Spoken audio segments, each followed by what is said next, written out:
मालेगांव शहर के सनअती हालात लॉकडाउन के बाद से मुसलसल ख़राब होते जा रहे हैं। उस पर से गवर्नमेंट तरह तरह के टैक्स जैसे TDS हो गया, TCS, ई-वे बिल, गवर्नमेंट तरह तरह के टैक्स लगाकर सिर्फ बुनकरों को परेशान करने वाला काम किया जा रहा है। हुकूमत की जानिब से बिजली सब्सिडी के अलावा किसी भी तरह की सब्सिडी बुनकर को नहीं मिल रही है। बिजली सब्सिडी भी 2023 में तकरीबन ख़त्म होने वाली है।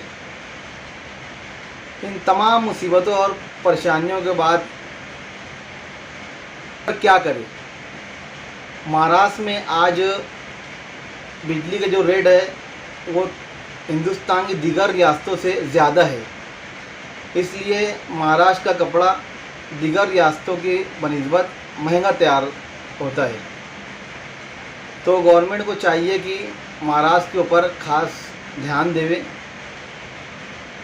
और दूसरी रियासतों में जिस तरह महाराष्ट्र से सस्ती बिजली है उसी तरह महाराष्ट्र में भी बिजली का दाम रहे। आज तो कपड़े हमसे सस्ते हैं, उसी तरह हम महाराष्ट्र में भी गवर्नमेंट की तरफ से हमको सब्सिडी चाहिए और हम दीगर रियासतों के मुकाबले कपड़ा बेचने में हमें भी आसानी होए।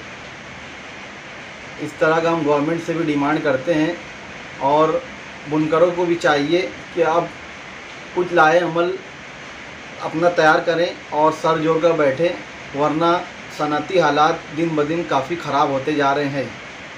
ऊपर से गवर्नमेंट ने हमारे ऊपर एक ऐसी चार्ज लगा दिया है जिसकी वजह से हमारी बिजली बिल 85 पैसे से लेकर 90 पैसे तक जून के महीने की एक्स्ट्रा आई है।